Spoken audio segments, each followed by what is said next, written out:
Welcome. I'm Kinetic Symphony. I hunt down and report on mysterious and weird, true stories, from glitches to the paranormal. This is my channel's weekly compendium, ending Monday, August 1st, 2022. Case file number 704, written by Sarah Vivian. My necklace impossibly reappeared miles away. I was about 6, maybe 7 years old when this happened. I'm 31 now. My mom had given me an expensive gold or gold-plated necklace. I remember it having some kind of heart charm on it. I really adored this necklace. I looked at it as a cool adult thing that made me more mature given it was old and expensive.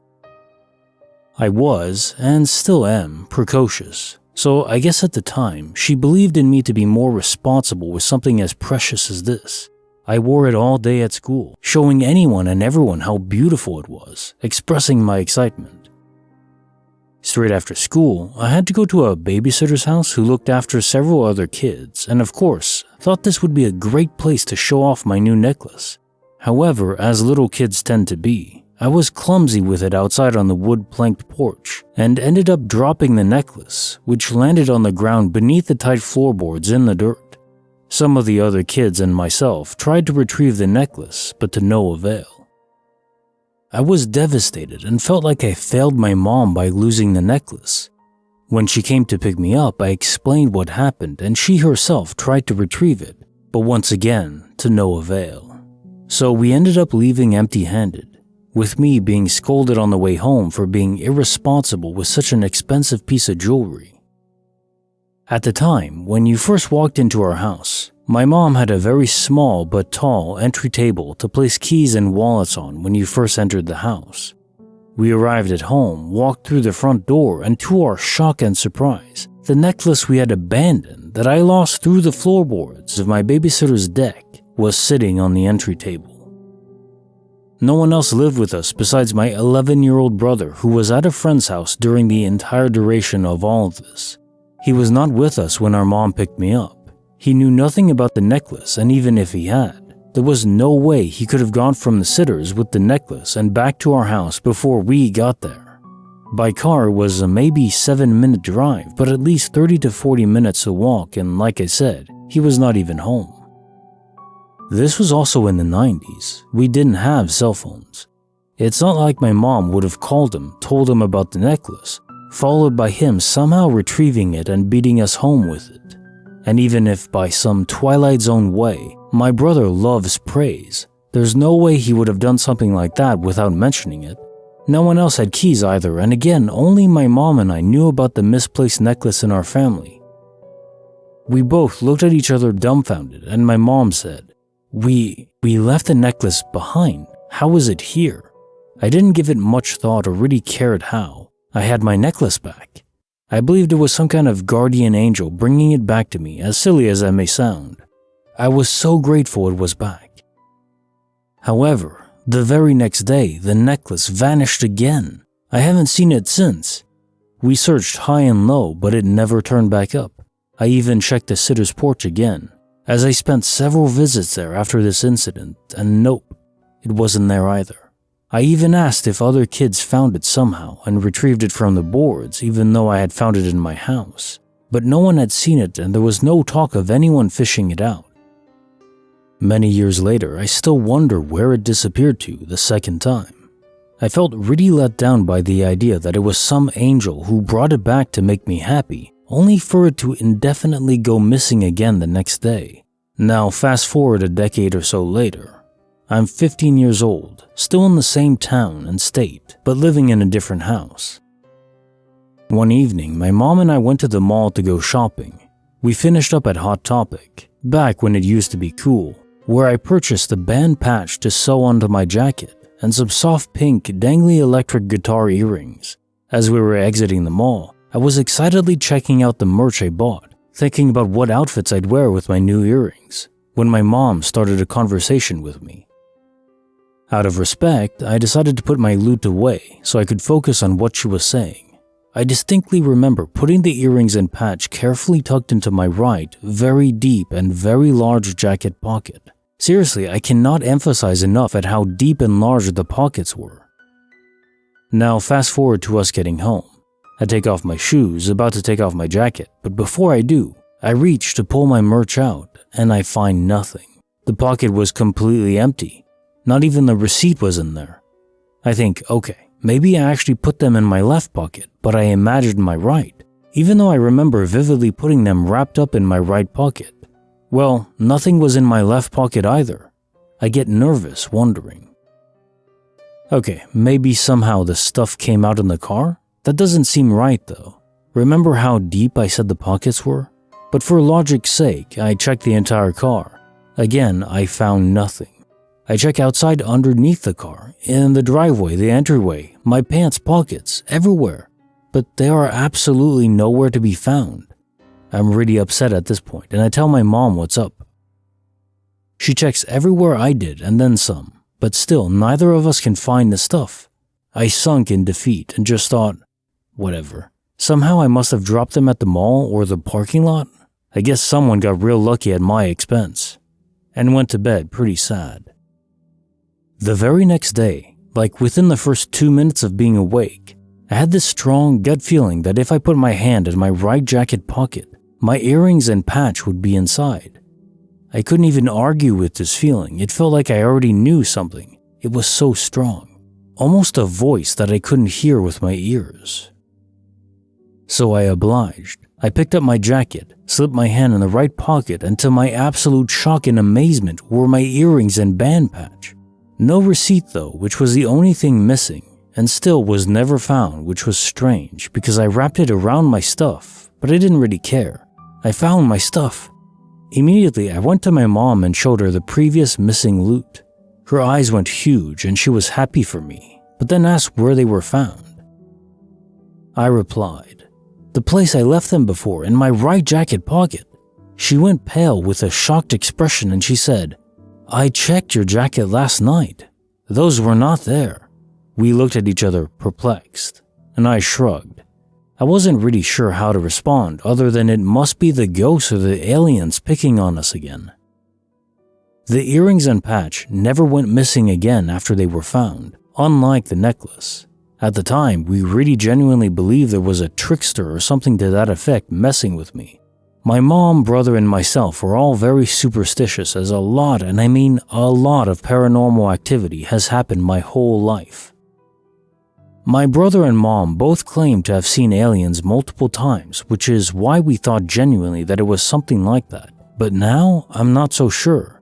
All I can say is, it was very strange, but I'm grateful I got my stuff back. Still wondering why whatever took my stuff kept the receipt. Case notes for file 704. My necklace impossibly reappeared miles away. It's been a little while since I narrated a disappearing object phenomena, or DOP. I do love them, but there haven't been as many lately. Although of course this story happened a while ago, so it's not too surprising then. I would say this one exceeds them by a country mile. It's a fascinating disappearing object phenomena experience, because it came back and then disappeared again. I don't know what the hell's going on with that. Whoever's taking it and returning it is not making up their mind, huh? As you say, there's no possible way it could be your brother, because there's no way he could move that fast. And he didn't even know about it disappearing or that you even had it to begin with, so yeah, it couldn't be him. Couldn't be your mom. She was there with you, you saw everything she did, and she couldn't get it. And it couldn't be anyone that was at the babysitter's home. The only thing it could be is a force of nature or some entity that wanted to return it for you. But then why take it back? It's almost like you have competing forces. You have some sort of guardian angel or guardian spirit watching over you, but then you also have some sort of trickster attached to you. And I mentioned this in our email interaction where you probably do have entities connected to you. Well, I thought it was just a trickster, but then you said there are multiple entities.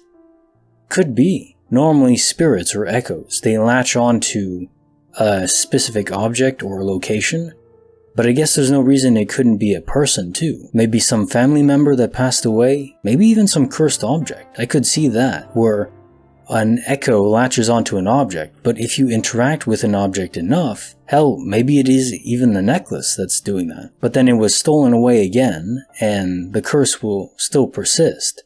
So it's not really a curse exactly, it's almost like a charge that was passed along to you. And through this charge, the echo can remain tethered to you. So then you have this entity that's around. And apparently you have many more glitches where paranormal activity happened.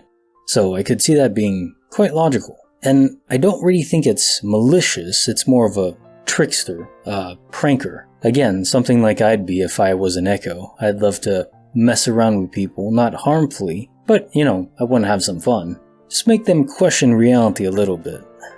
Keep them on their toes. Case file number 705, written by Alea Lacta Est 21. A phone booth, 3 ladies, and a weapon to my head. So this happened over 20 years ago, but only recently I came across a sub and decided to share. I never really knew or thought about a glitch, even though I've watched all of the Matrix movies. But let's get to the nitty-gritty. I lived in this very metropolitan city. The apartment building was on the right side at a T-junction, and I lived on the 2nd floor with a huge window facing the street, right above the only gate in and out. Right in front of the gate, across the street, there was a phone booth. Yes, I used plenty of those back in the day. My then significant other lived in another state, and I would make a phone call in that booth every now and then. For that reason, my roommate and I had an agreement. Whenever one of us would use the phone booth, the other would stand guard at the window, just in case. On a random Friday night, around 11 p.m., I crossed the street for my call. As agreed, my friend was positioned by the window, looking out as usual. I made the call, and a few minutes into the call, a middle-aged man put a gun to my head. I still remember the gun and his physical features. The guy began to firmly say, "Come with me now, come with me now," while aggressively looking around to see if someone was coming.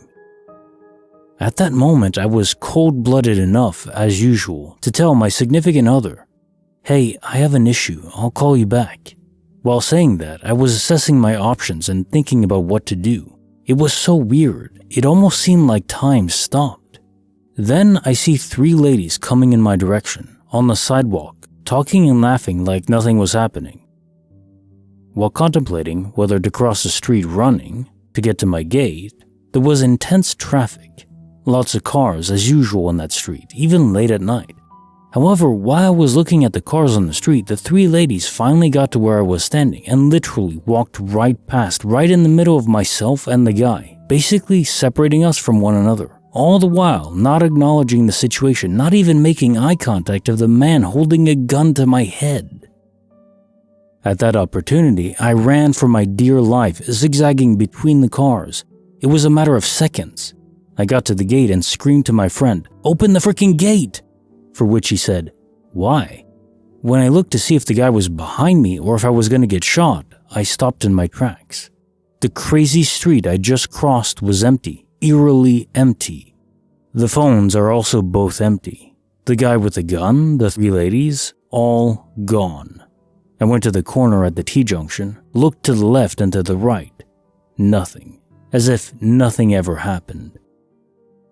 I got mad with my friend, and he said he was looking out the window, but there was this soccer game on TV. He got distracted, and for a brief time, right before it all happened, he looked away, and when he looked again, I'm already at the gate. I could never make sense of this, and while typing, I relived it again. The richness of the details didn't fade, not even a little bit. At the time, I thought I was going to be killed, and it was a miracle that saved me. Would it be a glitch? How? Just in case you wonder, I don't drink, I don't do drugs, and neither have I been under any strong prescription drugs. Case file number 706, written by Lisa Key, 25. 1,000 Ways to Die. This would be number 1,000,000. Hello everyone. I had an experience a week or so ago that I just can't stop thinking about. I'm hoping someone here can help me understand. So here it goes. Below is just a little background about me. I'm a registered nurse and I work night shift. I'm in my early 40s, I do 12-hour shifts, 7 p.m. to 7 a.m.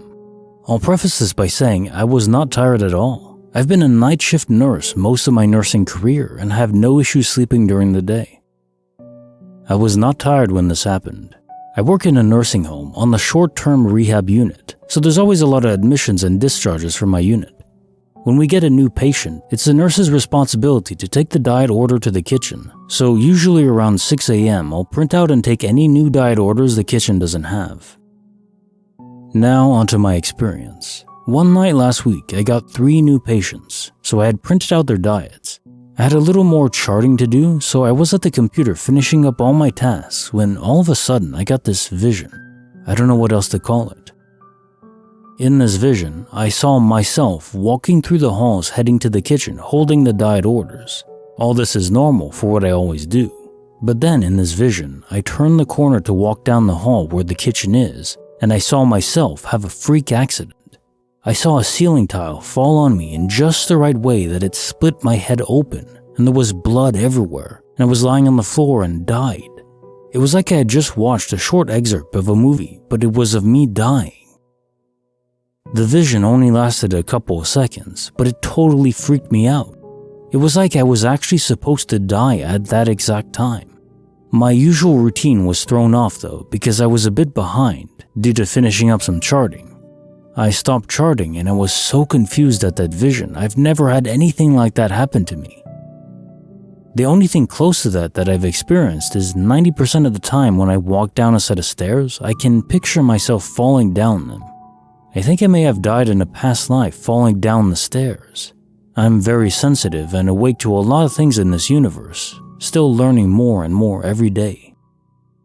After the initial shell shock of trying to process what I just saw, the first thought that came to my mind was maybe that wasn't a vision, but it was a memory of how I just died, and me sitting at the computer was a place I was reset into in a different timeline, one closest to where I had just died in. This whole experience has really freaked me out. Was this a memory, a vision, a glitch, CERN? I just don't know, but I felt everything that happened in the vision. I've been trying to mentally take note of any changes in my life, even down to small details that happen. Things have definitely been off for me ever since they turned on the CERN machines a few weeks ago. If anyone can help me process all this, I'd appreciate it. I only told my boyfriend about this because the experience sounds so crazy to me, and I know I'm not crazy. To end this post, I'll reiterate I was not tired, I was wide awake and was at work. I don't drink or do any kind of drugs, and I'm not on any kind of medication. Case file number 707, written by Zerp242. I had a meeting with a non-human. I'm a project manager for a company I can't name. Today when I met with the account manager for a vendor we may bring onto the project, something was just off. He was young, maybe late 30s, looks as if he had a stroke in the past, but that wasn't it. There was something about him. His mouth smiled too big. His teeth looked huge. His head was so long, almost unnaturally long. In fact, everything about him wasn't quite right. It sounds like I'm being insensitive, and I'm guilty about feeling this way. But when he started talking, everything just felt wrong. Alarm bells went off in my head. This is not human. You have to get out of here. It was a normal freaking conversation, and I have had hundreds of meetings like this, with all kinds of shapes and sizes of humans. And I can't stop thinking about this one. What do you guys think? My brain glitching out? Has this happened to anyone else? Meeting someone you just feel like isn't human. Case notes for file 707. I had a meeting with a non-human. So this brings to light the halo effect, and in this case it would be the opposite, but for those who don't know, the halo effect is regarding our innate bias towards people who are beautiful, conventionally attractive people. We subconsciously have this effect in our brain going where, okay, well, they're beautiful, so they must be competent, they must be benevolent. Of course, this isn't true, but it is the innate reaction we have. It's all subconscious wiring. So this is very widely known in court cases, actually. Juries have a bias towards innately beautiful people, and they're much more likely to rule in their favor. Also applies in business and virtually every aspect of life, dating of course. So in this case it's the opposite, the reverse effect of this. It can be hard to trust them, even though it doesn't mean that they're bad people. You just don't know them. It's all innate instinct. In your case, your instinct was that they were not presently human. I've had personal encounters where I felt there was something off, but I've never felt like someone wasn't human. Maybe robotic. I mean, there's all kinds of memes about Mark Zuckerberg, but let's say for the story's sake that this was indeed not a human. What would their motive be to impersonate someone? Would it be a skinwalker or an alien? You did say that you work for a company that you can't name. Now, maybe you just want to be anonymous, or maybe the company you work for has important state secrets. Maybe it's a defense company, defense contractor. Maybe this person that you're meeting is trying to get into business with you because there's sensitive details and information that they could procure from it. But if it is an impersonation of a human being, there has to be a motive. No entity would just do that randomly. Case file number 708. Written by Sarah Vivian. A plainly alien glitch. I don't know if this was a UFO alien experience or what to make of it. I'm at a loss for explanation and words. I feel so fumbled and speechless. Some info. Due to a spine injury, I deal with a lot of body pain, especially at night, which has recently caused me to wake up multiple times from my sleep. This hasn't been much of an issue until recently.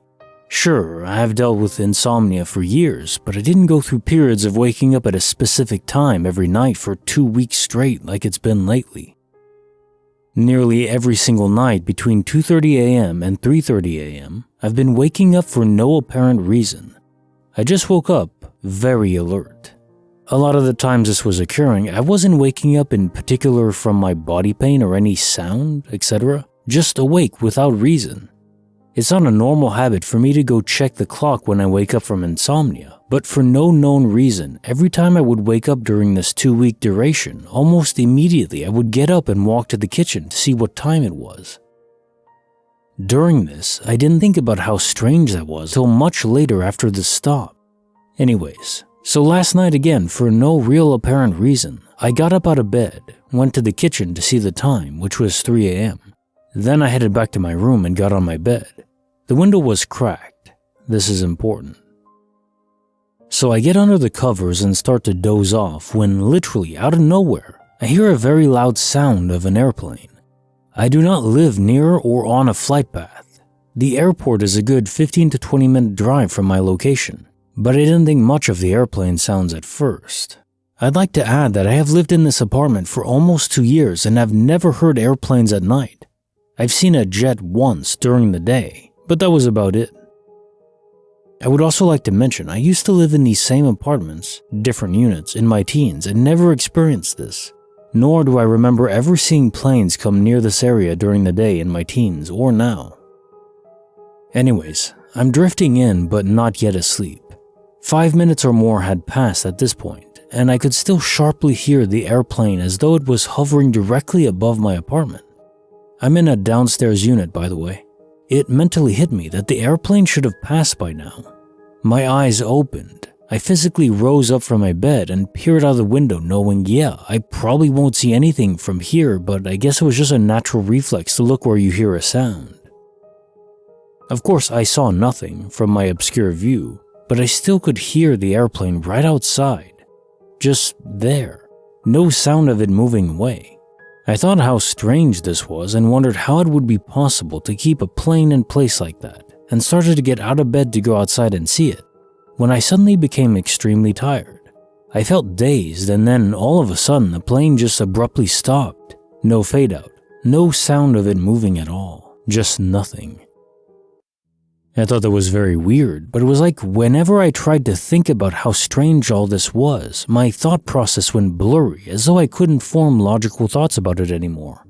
Then suddenly, the side of my left calf began to itch intensely. Now, this is where everything gets really freaky. I'd like to note that I do not get zits on my legs.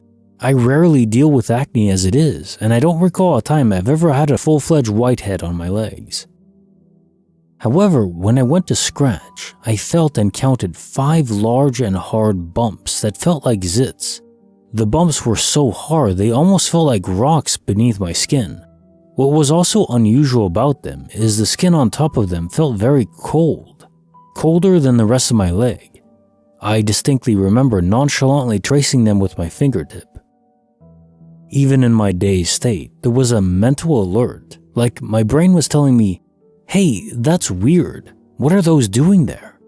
But I felt very calm, unusually calm about it, as I was becoming exceedingly tired by the second, which is also unusual for me. I said something like, "Oh, they must be zits," and immediately blacked out. I don't even remember getting back under the covers. This is not my usual behavior. If I notice or feel something weird on my body, I'm going to look at it. I'm going to examine it. In no way would I ever be comfortable passing off something abnormal like quarter-size hard zits on my legs so easily, especially 5 of them. But it was as if someone dosed me with chloroform. I passed out cold before I was able to get up and turn on a light to see it better. These were not insect bites, and were not there before I went to bed. When I woke up this morning, I found what appears to be a cat scratch on my left index finger. Here's the problem with this. I don't have a cat. Haven't seen or played with a cat in a while. My nails are short and dull, and I certainly wouldn't be able to make such marks. After being awake for a few minutes, the previous events came rushing at me like a train.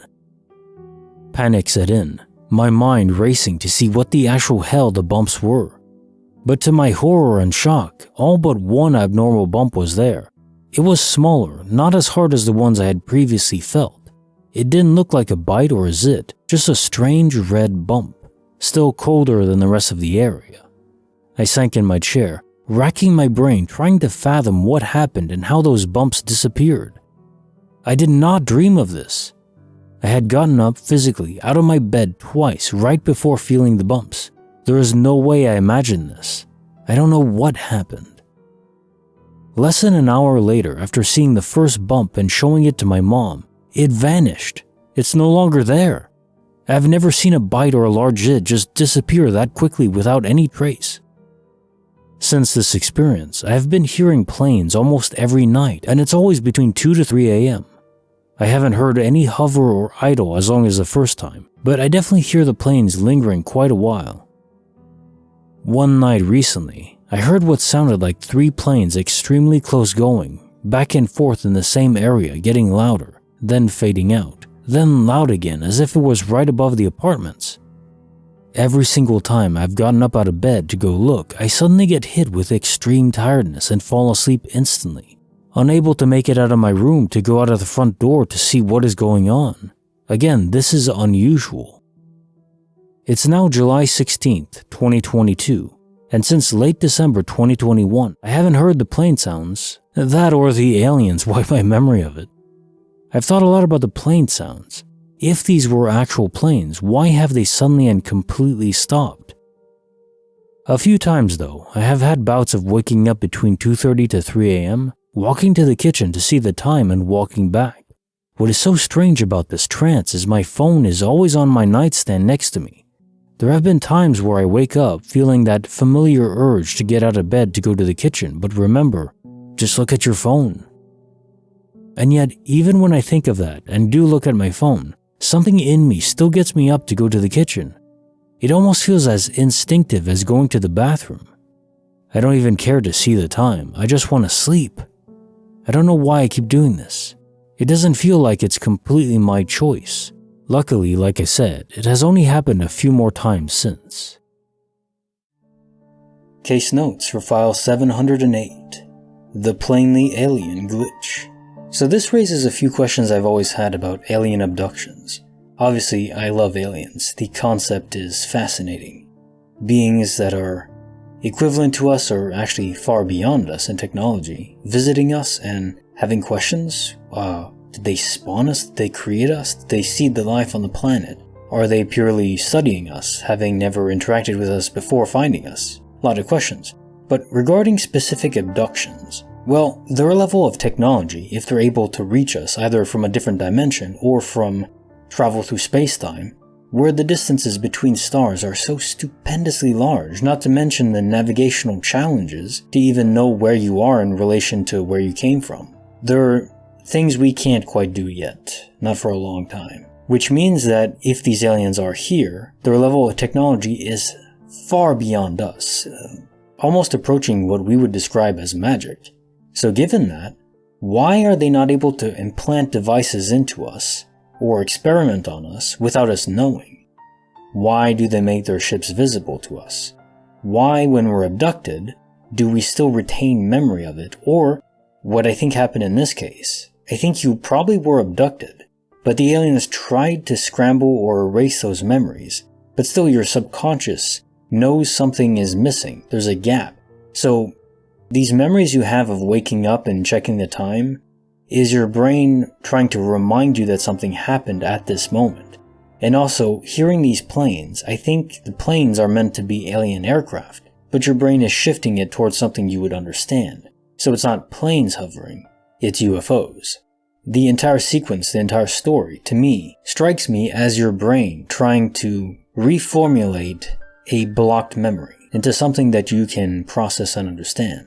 And then, swinging back to the bumps on your skin, the 5 of them that suddenly vanished. Well again, if aliens have technology so advanced they can come here, presumably they'd be able to implant devices or experiment with certain substances that wouldn't cause reactions. So the fact that they don't do that, they don't even care if we know, at least not individually. I don't think they'll park their ship in downtown Manhattan anytime soon, but in the night, random individuals, not a big deal apparently. I would definitely check your body, and your leg in particular, and just see if you can detect anything implanted. There have been reports of people having devices of unknown origin and even having them examined, and the metal used is an alloy that we don't have on Earth. Now this doesn't mean it's aliens exactly, it could be some government experiment. That's always something I have to remind myself in these cases. Where yes, UFOs are real, there are unidentified aircraft out there. But maybe it's not aliens, maybe it is just our own governments spying on us with advanced technology that we don't even have access to or even can comprehend yet. That's possible. I hope it's actual aliens from another world, but maybe it's just our government. Case file number 709, written by Mason Green 12. The Secret Shelf. I work at a retail store, and tonight I was on the mod team. We change out the price labels and move freight to a new location. We have these big carts that can hold shelves in case we need to add any to a new mod we're working on. Well, I only had one shelf on my cart, which is normal for me. After I finished one of the mods I was working on, I set off for the next mod, and as I was coming around a corner, I felt a bump, like I ran over something, even though the floor was completely clear of debris. When I felt the bump, I heard a sliding sound and then a loud thud. The shelf fell off the cart, no big deal. But when I picked it up and went to put it back in place, there was still a shelf in the exact spot as it was since my shift started. Now, I was working with this exact cart the entire shift. I swear there was only one shelf because the position that it was in there was no way there was one set above or below it. I know there wasn't one above because I was placing product on that shelf as I was working, and the product would not have sat properly on the shelf if there was another shelf above it, and had some big boxes under it that fit perfectly below, not leaving enough space for another shelf. I know this is something very small, and it isn't anything amazing that will convince people of a glitch in the Matrix, but I now believe we're in a simulation.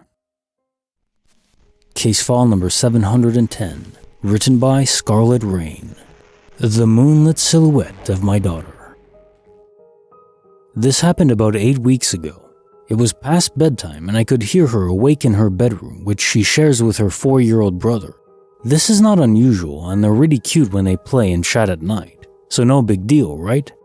I walked up the stairs and I could hear their little chatting and giggles, so I decided to pop in and see if they needed anything and remind them it's sleep time.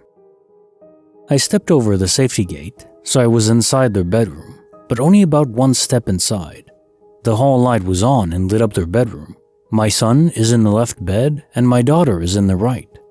I say something like, "What are you two up to?" And they sheepishly tell me they're playing. My eyes adjust and I can see my son in his bed and my daughter in hers. I can see them moving and getting comfortable as we chat. The light is low, but enough to see the shapes of them, the reflection in their eyes and their bedroom floor, which is a narrow gap between their beds.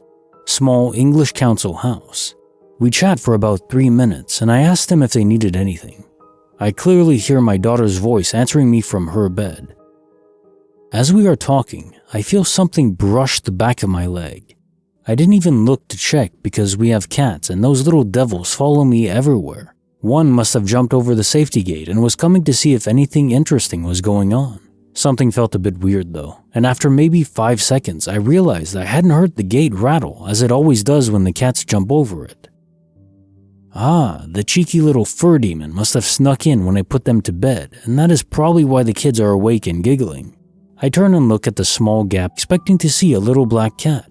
And I kid you not, my 2-year-old daughter is standing there in the gap. I was so shocked I said to her, "How did you get there?" And that little girl just starts giggling her little butt off, like hysterical giggling. I start nervously laughing. I say, "You were just in bed. Did you just teleport, little miss?" And we all start laughing. I am persistent and ask a few more times, "How did you get behind me?" But she doesn't answer me. She just keeps giggling sweetly. I asked her brother, "How did she do that?" And he just carries on laughing. I even say, "What is going on here? What are we all laughing about?" But neither can answer and I'm baffled. After a minute or two, I say something like, "All right, super baby, let's get back in bed." I tuck them back in and close the door behind me. I am still totally freaked out, but not scared or anything, just utter confusion. It felt like I had just looked up and the sky was green. Now, I had been looking at her in her bed. I was talking to her directly. I could hear her voice coming from her bed. I did not see her get out of bed. I did not see her walk towards me down the thin strip of floor space. I did not hear her footsteps on the floor. She didn't make a peep of noise. It was like she just appeared. I told my partner and together we tried to figure it out, but it felt like something impossible had happened. Eventually he just said, "Glitch?" And here I am. If you remember the layout of their bedroom, there are 2 beds, parallel to each other with a narrow gap in between. At the head of their beds is a window which overlooks the back garden. This other glitch happened not long after the first event, maybe 10 to 20 days later. It was close enough that the moment it happened, I instantly thought, "Not again," in a kind of acceptance way. It was long past bedtime for them, probably just after midnight. They had gone to bed on time and I hadn't heard a peep from them. I let my dog into the back garden to do her thing, and I started walking down my garden to a chair we have at the far end. It was dark by this time, but the moon was out so I could see well enough. I got halfway down the garden and turned to look at my house and instinctively looked up to their window. The light of the moon was hitting the window in a way which made the glass look kinda white, even though their blinds were closed. But I didn't just see the blinds in the window. I saw my daughter's silhouette standing on the windowsill. I can remember it as clearly as anything, like a flashbulb memory. It was a completely black silhouette, her size and shape, hands up to the glass, and I couldn't make out any details or features. I recognized it was my daughter because of the size, but at this point I just knew there was a kid up there at the window and I ran like crap upstairs. I rushed into the room and flicked the main light on straight away. I had already started talking and blurted out a word like, "Hey," about to ask her what on earth she was doing, but I stopped in my tracks. Both the kids are in their beds. I figured she jumped down quickly and was pretending to sleep. I actually walk up to her and try talking again, but this kid is fast asleep, seriously. If you've ever seen a young child in deep sleep, it isn't something they could fake. Slightly sweating, pink cheeks, sprawled out like a dead weight. I am so shocked now because I'm so certain of what I saw. I checked my son, even though I knew it couldn't logically be him, but he is sleeping deeply too. I just back out of the room feeling pretty flabbergasted. This time I definitely got creeped out a bit, along with the familiar confusion and disbelief. I went back outside and checked. The window was lit up in the exact same way, only now there's no weird toddler silhouette looking back at me. Bonus file, written by Elena. I think I encountered death itself. It was 4 years ago. I live in a rural area. I was outside at night, taking my dog out to potty. We have a big sycamore tree in our front yard, and at the time we had a swing. I looked at the swing and noticed something on it. I froze in fear because what I saw was a dark figure, a figure so black it stood out in the darkness. It seemed to have a misty black aura around it. The darkness outside had a slight blue hue because the sun had set an hour beforehand. I could see it swinging, moving back and forth. All I could do was stand and watch. I wondered if my eyes were playing a trick on me somehow. It looked like it was the size of a teen boy. I grabbed my dog and ran back inside and turned the lights on, flooding the yard with light, and I ran back outside. The swing seat was still moving, but I saw no one on it. As I mentioned, I live in a rural area. My driveway is about 100 feet long. My neighbors are all old and in their 70s. I was only gone for a minute. I still questioned what I saw, but went back inside. Later that night, as I was falling asleep, I heard a man's voice ask me clear as day, "What would you do if your dad died?" All I could say was, "What? I don't know."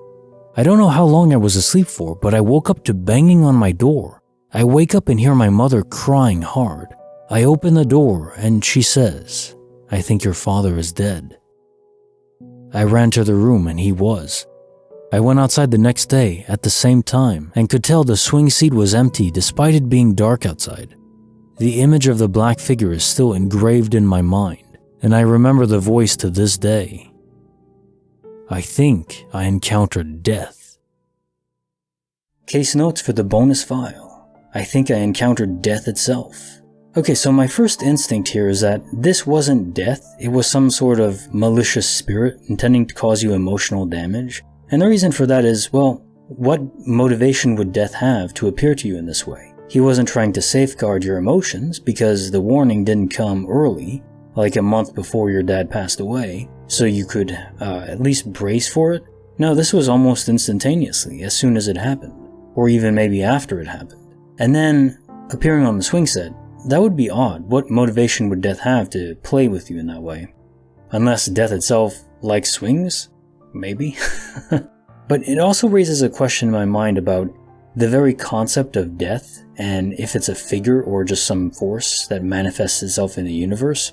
If you think about it in the context of quantum immortality, where our consciousness is shifting between universes, and in this process, you need something to transport our consciousness between them. There's an actual manifestation in the universe that we view as death. Now, I don't know if it's a hooded figure with a scythe, but I think there is some entity out there that's responsible for this chauffeuring between universes. But I really like that idea, that viewing death as a chauffeur, not as a killer.